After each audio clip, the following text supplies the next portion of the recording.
L'armée une traverse la Seine et avance par une route romaine vers la ville de Châlons et entre dans les champs cataloniques. Attila est impatient de voir ses guerriers reposer et sa cavalerie atteint vite le camp principal à l'endroit de la fusion de la Marne et de l'Ornain. L'infanterie germanique reste en arrière sans protection de la cavalerie. Les troupes Decius les suivant et ne les ayant pas dérangés jusque-là, tous sont assez insouciants. Les troupes du roi Gépide d'Ardaric s'attardent dans la presqu'île formée par la Seine et l'Aube afin de se reposer 2 jours dans cet endroit, protégé par l'eau de 2 côtés. Ardaric est même content du départ des cavaliers puisque ces derniers temps Attila est devenu plus autoritaire et le roi Gépide commence à mal supporter sa situation de vassal. Il est maintenant pour 2 jours le maître absolu, seul avec ses guerriers. Sur les collines de l'autre côté de la Seine, les Romains se sont aussi retranchés dans un camp. Leur fortification montre bien que ces trembleurs ne les dérangeront pas. Il comprend parfaitement les idées d'Attila, mais s'il est tellement autoritaire, que se passera-t-il après lui? Ses fils Elac et Dengizik se comportent d'une manière hautaine avec les vassaux. C'est vrai qu'il y a aussi le jeune Géisum, le fils d'Attila et de sa sœur princesse Gépide. Ardaric attendait beaucoup de ce mariage. Mais Attila aimait seulement Kérékao et après sa mort est apparue la princesse Honoria. Maintenant l'empereur ne pense plus qu'à cette ancienne Augusta. Pour la princesse Gépide il n'y a presque plus aucun espoir de devenir l'impératrice une.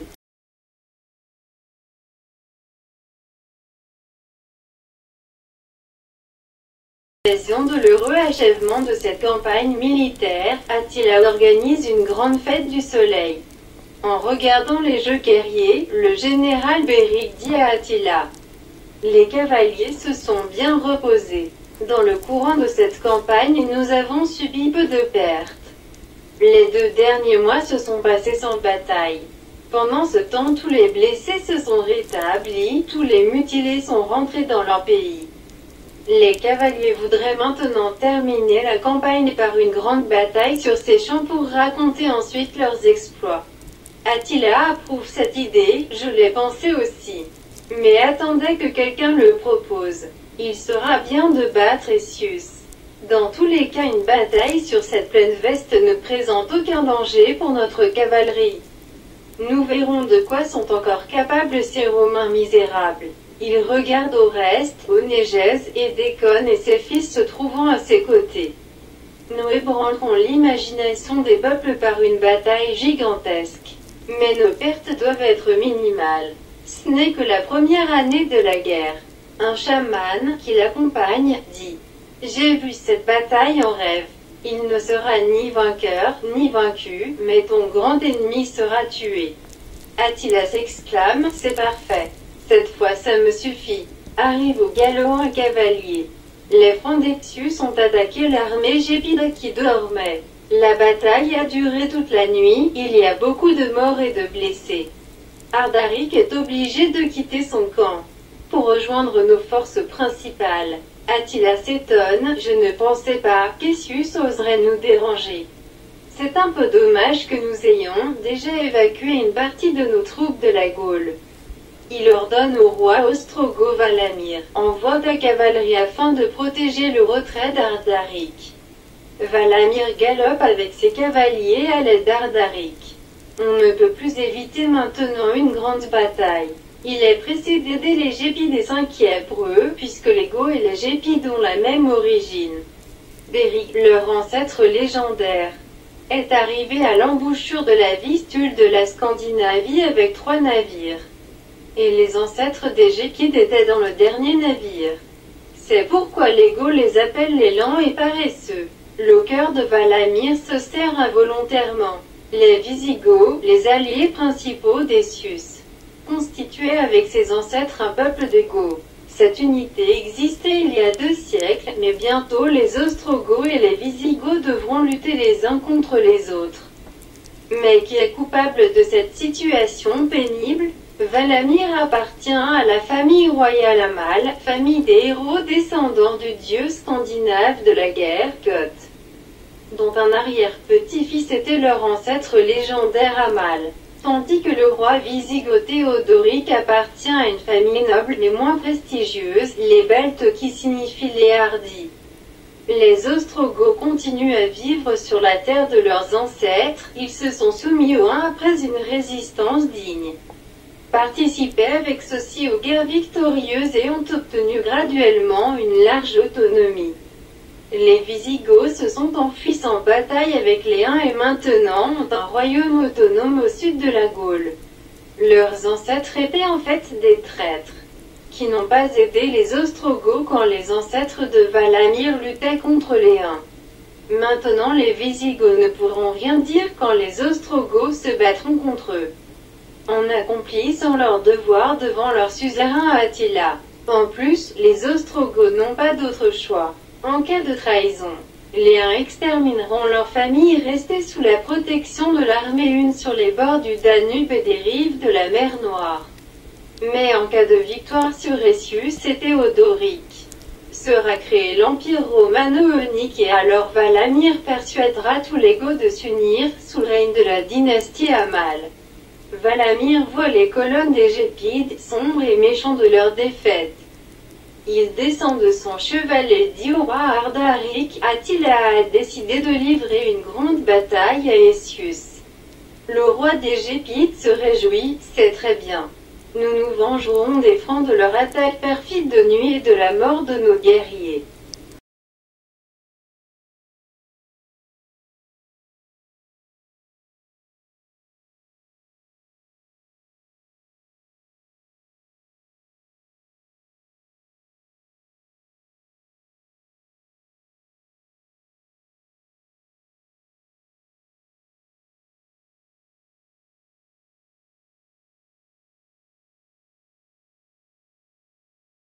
Essius était content de suivre prudemment l'armée une quittant la Gaule, en présentant ses actions comme la poursuite d'un adversaire reculant. Il expédiait à Ravenne sans cesse des bulletins sur la libération des villes. Les chefs des alliés, d'abord timides, commencent à croire peu à peu à la fuite des Huns sous la peur de leurs armées coalisées. Ils deviennent progressivement de plus en plus et plus belliqueux. Le prince wisigoth Torismond, jeune et fougueux, commence à parler souvent du désir de se venger des Huns, de la honte de ses ancêtres et de punir les Ostrogoths, ces traîtres devenus les plus fidèles vassaux d'Attila. Son père Théodoric reste plus tranquille, mais commence à éprouver aussi l'idée de la bataille avec les Huns.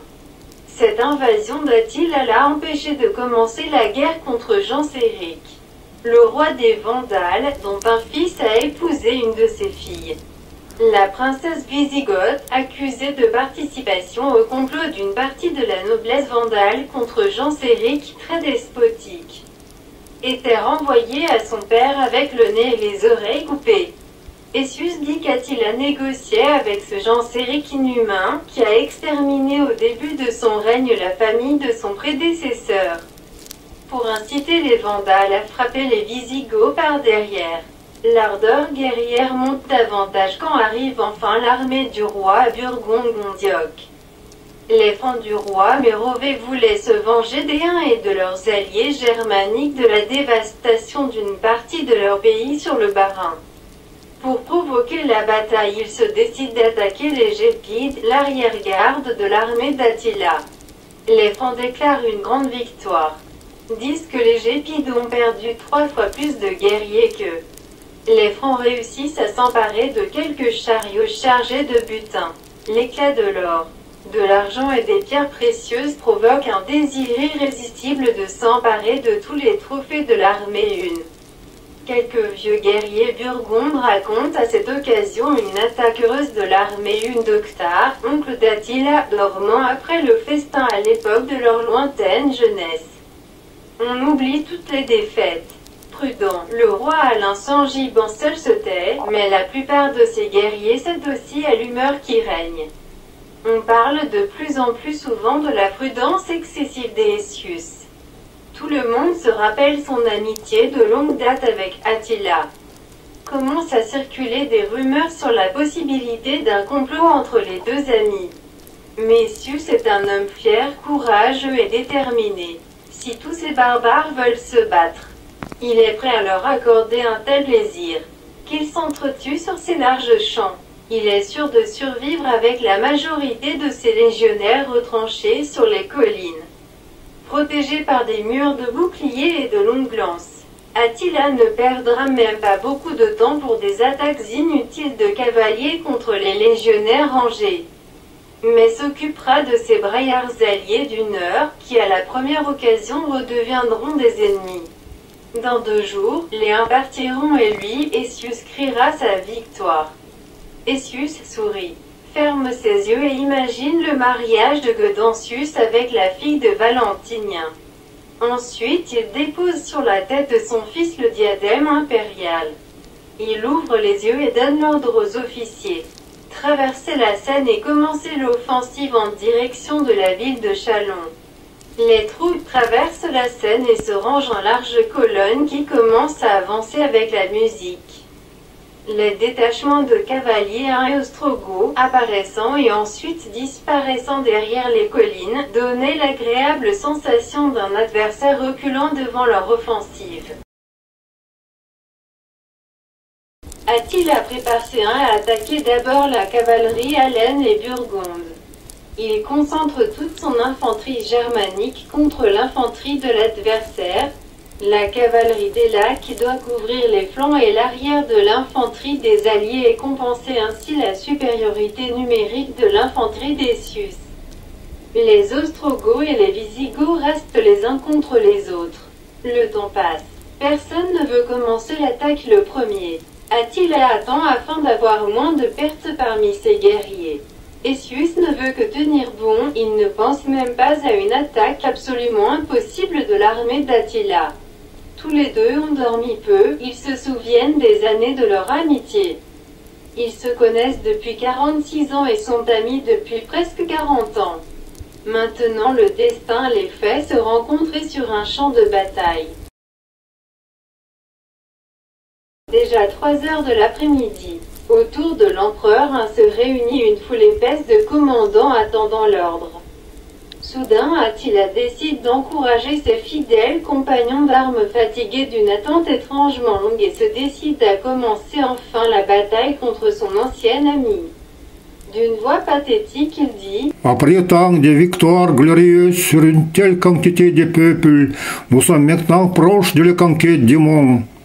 Ce serait stupide et ridicule pour moi de tenter de vous encourager par des mots comme si vous étiez des gens ne sachant pas se battre. Laissons ce propos aux généraux débutants qui s'adressent à une armée inexpérimentée. De telles paroles sont indignes de moi et de vous. En effet, qui sait mieux que vous faire la guerre? Que peut-il y avoir de mieux pour encourager que la vengeance avec l'arme à la main? Plusieurs de vous ont versé leur sang pour la protection de la Gaule à la demande d'Essius, qui nous a trahis et nous le punirons.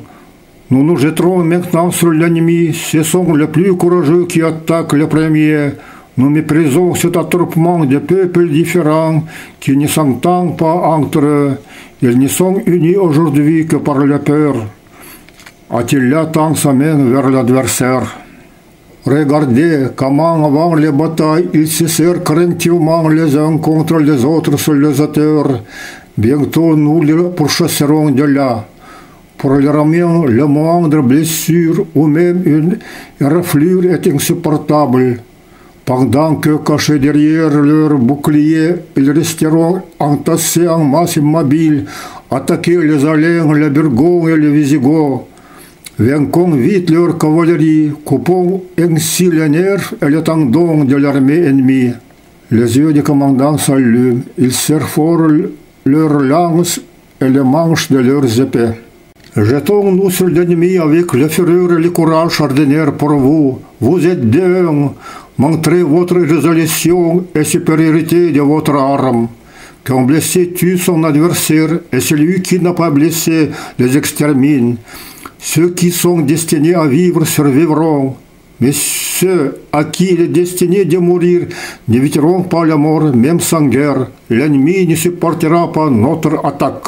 Attila sort son épée de fourreau et le lève vers le ciel. La trompette sonne. Le commandant revient à leur détachement. Attila crie. Ce sont les plus courageux qui attaquent le premier. L'un en avant. Le hennissement des chevaux déchire le silence, leur galop fait trembler le sol. Oreste est sur la tour de guerre érigée au milieu d'une enceinte de chariots. Il voit l'attaque de la cavalerie une. Comment se heurtent les Visigoths et les Ostrogoths. Les forces principales de la cavalerie une avec les cris de guerre, repris par 100 000 bouches, se jettent sur les Alains et les Burgondes sans faire aucune attention à l'infanterie romaine. Les carrés romains et gépides, francs et germaniques se rapprochent lentement et commencent à se battre. Les Romains doivent repousser avec les lances les attaques fréquentes de la cavalerie des lacs sur leur flanc et derrière en se protégeant des nuages de flèches par les murs de boucliers. Oreste voit avec surprise les légionnaires portant des cuirasses si détestées par eux et même des casques lourds. Un cavalier ostrogoth parcourt les troupes avec le cri triomphal. Le roi Théodoric est mort. Il a été tué par le noble Andagie. Oreste connaît cet officier de la famille royale à mal. Il s'écrie « Vive les Ostrogoths !» Une clameur victorieuse s'élève de rang de ses guerriers « Vive les Ostrogoths, hurrah !» Les Huns mettent en déroute les cavaliers Alains et Burgondes et une grande partie de leur détachement disparaît derrière l'horizon en poursuivant les deux armées des alliés romains fuyant en panique. Attila reste avec l'autre partie de sa cavalerie pour commander la bataille de son camp. En voyant qu'Attila n'est plus entouré par une armée nombreuse, les Visigoths attaquaient les Huns. Mais les Ostrogoths, reformés et reposés après un retrait temporaire dans leur camp, traditionnel pour leur tactique, se jettent avec une nouvelle force sur les Visigoths. Oreste aussi envoie les renforts. Plusieurs Goths n'ont pu leur lance rester sur les corps de leurs adversaires ou de leurs chevaux. On se bat donc essentiellement avec les épées. Beaucoup de guerriers ont deux glaives, une longue épée dans la main droite et une latte dans la main gauche. Certains se battent avec une arme qui ressemble à une anse à deux extrémités. Une coupante et l'autre perforante. Enfin Attila emmène ses guerriers se reposer dans le camp central et pourchasse les Visigoths approchés par un nuage de flèches. En craignant un coup fort de la cavalerie une et ostrogoth après le repos, la cavalerie Visigoth se divise en quelques petites armées. Bientôt, la cavalerie une et Visigoth, dispersés en détachements, commence un jeu de poursuite et d'évasion sur tout l'espace immense des champs cataloniques. Dans le cas extrême, les cavaliers Visigoths se sauvent parmi les carrés romains et sortent de nouveau quand s'éloignent les cavaliers attirés par la poursuite des autres détachements de l'adversaire. Les Romains occupés par l'observation continue des manœuvres de la cavalerie des lacs, rangés dans les carrés impénétrables, font lentement reculer l'infanterie de l'adversaire, moins nombreuse mais bien protégée par la cavalerie, et qui se bat avec une assurance tranquille. Certains détachements entrent dans ce carré d'un côté et sortent ensuite de l'autre côté et disparaissent derrière les collines. La nuit tombe, les trompettes une se mettent à sonner. L'infanterie germanique se retire en ordre vers les endroits où appellent d'invisibles clairons et des signaux lumineux. Oreste s'étonne que les Romains restent avec l'infanterie alliée sur place dans les carrés spontanément rapprochés ou montés sur les hauteurs. Pourquoi leurs trompettes ne sonnent pas? Où est Tessius? Effectivement, les Romains ont perdu leur général. Il n'apparaît que tard dans la nuit accompagné d'un détachement de Visigoths qui l'ont retrouvé. Aux questions de Salvien et des autres officiers qui l'entourent aussitôt, Essius explique « Je me suis égaré dans l'obscurité. Ensuite je suis tombé sur un camp. J'ai réussi à me sauver. J'ai dû me cacher souvent dans l'herbe ou parmi les buissons en revenant avant de trouver un campement Visigoth. Tous sont ébranlés. Leur commandant a failli être capturé. » Dans l'esprit de Salvien et de plusieurs autres officiers vient la même idée, peut-être, en réalité Essius a-t-il rencontré son ami Attila.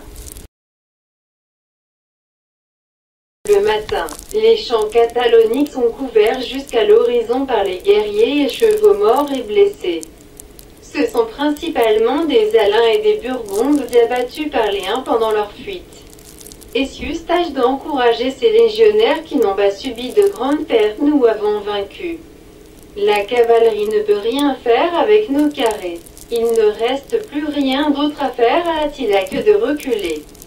Il reforme les carrés de son infanterie et prend des positions commodes non loin du camp d'Attila. Essius fait passer à tous les carrés le même message: Attila est en réalité encerclé. Les Visigoths sont de l'autre côté. Ces fantassins rangés ne peuvent point vérifier cette affirmation, mais on veut tellement le croire. Sur tout le champ, on voit des groupes de cavaliers ramassant les blessés et recueillant les armes. Les cavaliers qui s'approchent des carrés romains sont effectivement des Visigoths. D'ailleurs, il est difficile de les distinguer des Ostrogoths. Les combattants sortent leur ration de campagne et déjeunent, boivent du vin. On redevient plus gai. Les Francs s'enhardissent et attaquent Quincamp, mais sont repoussés par des nuages de flèches et des tirs de catapultes. Attila est content. La cavalerie ennemie est détruite. Les cadavres des guerriers Alains et Burgondes ainsi que leur équipement jeté dans la panique couvrent les champs cataloniques sur une distance de plusieurs dizaines de kilomètres. Ils ont fui si précipitamment qu'en effet leurs pertes n'étaient pas aussi importantes qu'il le semblait. Les Visigoths sont démoralisés par la mort de Théodoric et la blessure du prince Torismond. Ils ne sont descendus des monts de Reims que pour trouver le cadavre de leur roi et recueillir les guerriers blessés. Les Huns ne les en empêchent pas. Le chaman a eu raison. Les cavaliers impéris sous les murs de Toulouse sont vengés. Attila récompense le courageux et noble Ostrogoth Andagi, de la famille royale Amal. Ses descendants seront fiers de son exploit. Le peuple Akatseri a perdu beaucoup de guerriers pendant les attaques par les cavaliers des carrés romains, entreprises pour protéger le retrait en ordre de l'infanterie alliée. Attila n'a aucun désir de perdre ses guerriers dans les attaques contre les carrés des légionnaires, bien entraînés par Essius. Après une telle victoire, il faut rentrer tranquillement à la maison. Attila dit à ses généraux qu'aujourd'hui et demain les guerriers se reposent et dorment tranquillement avant de reprendre la route. Ils le méritent. Ensuite, il se tourne vers les déconnes, inspecte des machines de guerre, brûle tous les engins cassés et lourds pour le transport, après avoir retiré toutes les pièces utiles. Sur ce feu, nous brûlerons les plus valeureux de nos chevaliers morts afin que leur tombe ne soit pas profanée par les ennemis. Attila remarque à côté des déconnes le fils de celui-ci. Je ne savais même pas que ton fils avait participé à cette bataille. Je vois qu'il est devenu un guerrier solide. Il ressemble beaucoup à sa mère germanique. Il est de haute taille, beau et svelte. Il n'a presque pas de sang oriental. Comment s'appelle-t-il? Odoacre, répond le père content. Un chaman a dit qu'il serait le fondateur du nouveau grand royaume. Attila sourit. Parfois leurs prédictions se réalisent. Oreste, qui suit Attila, n'a pas aimé ce jeune combattant qui se tient à son avis avec trop d'assurance. Dans l'épisode suivant, nous expliquons la naissance de la légende du bûcher d'Attila. Au-dessus du camp se lève une haute fumée. Les guerriers romains, les Gaulois en majorité, s'animent. Regardez, quel feu géant! Probablement Attila veut se jeter au feu en désespoir de sa défaite. Nos héros se suicidaient aussi de cette manière. Salvien sourit involontairement. Les Huns ne se jettent pas comme les Gaulois au feu à cause de la défaite, ils préfèrent mourir dans une bataille inégale et laisser à leur descendance la mémoire de leur dernier exploit. Essius sourit aussi, mais éteint rapidement son sourire et dit fort, « Nous avons vaincu ». Excités, les Gaulois continuent à discuter de cet événement extraordinaire. Vous rappelez-vous comment autrefois, après la défaite, Julius Sacrovir a brûlé sa maison à côté d'Autun et s'est jeté dans les flammes avec ses compagnons.